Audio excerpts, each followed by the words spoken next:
Hello, my name is Christopher and welcome to Frankfurt, where I have been invited by Kia to take a first look at the new EV3. This is the third car in the EV lineup, and as you can see, it's quite a small car, 4.3 meters long only, and you have Volvo EX30 and the Volkswagen ID3 that are supposed to be the closest competitors to this car. Taking a look at the wheelbase, which is interesting because that way we can see how good the space inside is. It is 2.68 meters, which is 3 centimeters longer than the Volvo EX30, but 9 centimeters shorter than the Volkswagen ID3. So we'll see how Kia have done it when we get inside. The specifications for this car, they have a standard range and a long range to start with. This standard range has a battery of 54.3 kilowatt hours, while the longer range has a battery that is 81.4 kilowatt hours. I wouldn't want to say. I would also put up a fact window that you can see the actual numbers if I'm wrong with that. It only comes with front-wheel drive at the moment. In 2026 it will have a four-wheel drive and a GT version, but right now only front-wheel drive, and that engine is 150 kilowatts or 204 horsepower. And I will take a look under the hood here because we have a Frank, and I want to show you that. 25 liters. Fantastic, and it is rubber all over, so, and some plastic, so it should be competent in holding your dirty cables when you want them gone. We also have a heat pump underneath here, so we get that for the winter, which is perfect. As you can see, the design is very much Kia EV9. The EV6 is long gone, but the EV9 and now the EV3 have the same design layout, and I think it looks kind of nice. Let me know in the comments what you think. The range will be about 410 kilometers for the standard range and about 560 kilometers with the long range, but the WLTP ratings are not final yet, so that could change. We'll see. Here we have the charging port, and I think this is a quite good spot because it works for the Tesla superchargers, just drove in, but also if you are parking on the side of the road, at least if you are in a country where you drive on the correct side, Great Britain. We have 11 kilowatt ACs charging, so 3-phase, 16 amps, or we have 102 kilowatt DC if we have the standard range, or 128 if we have the long range version, and that doesn't seem as much.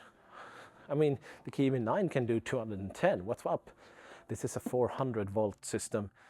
It's still the eGMP platform, but it's 400 volts instead of the 800 volt system that we have on the EV6 and EV9. But Kia still says that we can do 10 to 80% in about 30 minutes, so the charging curve should be better, or better. This should still be good, even if we can only charge at about 128 kilowatts as maximum. That is something we have to test when we get our hands on the car, in the final production car, and actually drive it. But it's not everything, because Kia is taking the vehicle to X to a new price point.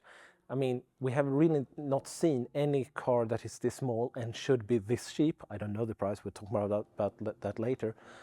That still have vehicle to home, vehicle to load, vehicle to grid. But the new Kia EV3 has it. So it will be interesting to see how that will work and what the price will be for this car. Continuing back, we still have the same handles as we see on the Kia EV6, but not on the EV9. I prefer those before these, the EV9, so that's good. Here in the back we have new handles for Kia, at least. We have seen them in Renault Megane E-Tech, for example.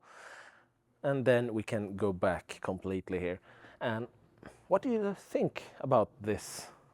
I think it looks kind of like a blown up BMW i3. Kinda. Can you see it as well? Let me know in the comments. For windscreen wiper or rear windscreen wiper, we have it underneath this large wing that should also help the air leave the car. Taking a look at the trunk, we have 460 liters of space here, but if you know your liters, you can see that this is not 460 liters. But if I do this, you can get 460 liters. And then 460 is just up to this point. Then we have some extra space as well. You can see the dimensions on the screen. But you have 2 floors, that's nice, 2 levels. If I do this, you will see why this is important, because now I fold the rear seats and I will have access to 1,250 liters, but there's also quite a lip there, and we don't like that.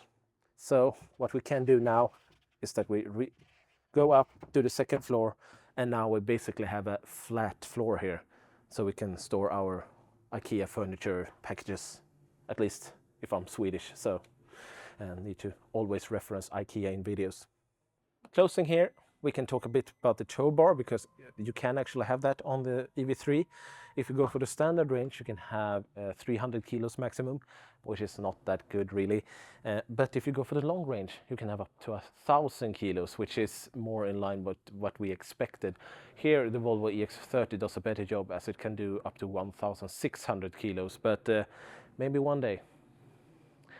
About the roof, we should be able to have 100 kilos if Kia get what they want. Minimum 75, but hopefully 100, what they say. Jumping inside here, and we instantly recognize that we are sitting inside of a Kia, because it's still the same wheel as we see in the Kia EV9. We still have the same displays, 12.3 inch here, 12.3 inch there, and 5.5 inch here. Still the same as Kia EV9. We have these buttons that I think are nicer than in the EV9. In the EV9 you have to kind of press quite hard on them. Here you can just tap them. So this is how it should be. The volume knob is working the same as in EV9, but it doesn't feel as good. It feels kind of plasticky. The steering wheel buttons also feel quite plasticky, but we still have the same as in the Kia EV9. We have the same setup, and here we choose our gears, and we have the paddles here just in the EV9. The problem with the screens are that this 5.5 inch climate screen, you don't really see that when you're driving, because you have your hands here, and I need to do this in order to change stuff. You can change a couple of things with just the button here, the fan and the temperatures and something like that, which is nice, but I would have liked to see instead of this 5.5 inch screen, just a 2nd row of buttons or something like that. Here we have 2 USB-Cs. One USB-C can be chosen to either be both data and power, or just power, same as Kia EV9. Do you see a pattern here? We have a head-up display, which is not standard, but we can get it in this GT line. Super nice to have the option to have it instead of not having it at all. We have one funky thing that I think is quite weird, and I need help understanding. We can get out this table, and I don't understand why. Kia says that you can have your laptop here or a picnic. Who has a picnic inside the car? And am I supposed to work like this on my laptop? I don't really understand that. Like, I would just push the seat back and have it in my lap, but here the Volvo EX30 has done a better job with they push out the cup holders. Here I don't understand. Let me know if you understand or if you want something like this. The cup holders, if we still talk about them, we have down here, quite low down. This gives a more open space, but yeah, I would prefer the real middle console here. Let me know what you think. We have the Qi charging for wireless phone, and other normal car things. Taking a look at the actual interior and the quality of it, we can start with this. I think it feels like recycled cardboard. It's okay-ish, I would say, but doesn't feel like that premium, and I don't think this car should as either. We have some plastics here, and plastics is really the main theme when we take a look at the car and all of its components really. You can feel that this is a cheap car, and they have made it quite cheap, and I hope the pricing will reflect that. Talking about the seats, on the other hand, because that's something that I don't feel is as cheap, because we still have the same seat as in many other Kias, and I like these seats. They feel good, they are ventilated, they are also heated if you are in a country like Sweden, and these headrests is one of my favorite headrests in the car. Really like the Kia's version of those. The seats are fine. They are okay. They are comfortable. I would have wanted a thigh support, but you can't get everything. But they are good. Let's take a look at the back.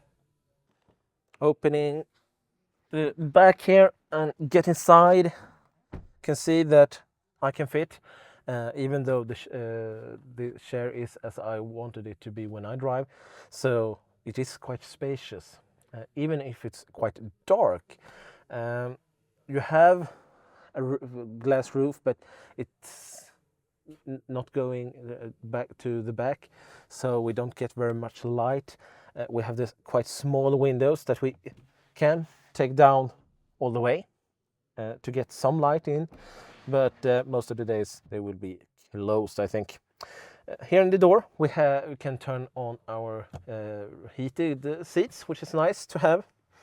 And if I turn around a bit, we can see that we have an armrest with 2 cup holders, super nice to have. And we need USB-Cs, and Kia have done the same as they have in the other cars, where we can find it on the chairs here for the front. So that's quite a good place to have them, I think. You can always reach them. You don't have to go down like this or anything. You have them always close by. We have the same material choices here in the back, quite plasticky. Here we have this recycled cardboard. It is not recycled cardboard, it feels like that. But the material is quite interesting. This material is also quite rugged, I would say. If I do like this, we can see that we quite fast get, you can see that, but can just do that and it's gone. So even if you have kids that are putting on their feet here, you can just remove the scratches quite easily. And I think that is a good thing to do here in the back, because since it's not quite big and we have kids that will be traveling here, they can even play and do funny things with this material, and then you just remove it. I think it's quite smart. So before we end, in Q4 the first customers should get their EV3s. The pricing is not determined yet, so we don't know that. That is really the key factor here. How much will this car cost? Is it a good car or not? It's hard to say when we don't know the pricing of it. And maybe the pricing have been released when this video is released. If that's the case, I will write it down below. Otherwise, we just have to wait, really. It is a car that should be very cheap, but still have a lot to offer in terms of features compared to many of the other cars in this segment, but it doesn't feel premium. So I hope that we should get a cheap car. What that is, we don't know. And if you want to know, keep subscribing to this channel, because I will certainly drive this car when I get the possibility to do so. Thank you for watching, and let me know what you think of the new Kia EV3 in the comments. Have a nice day. Goodbye.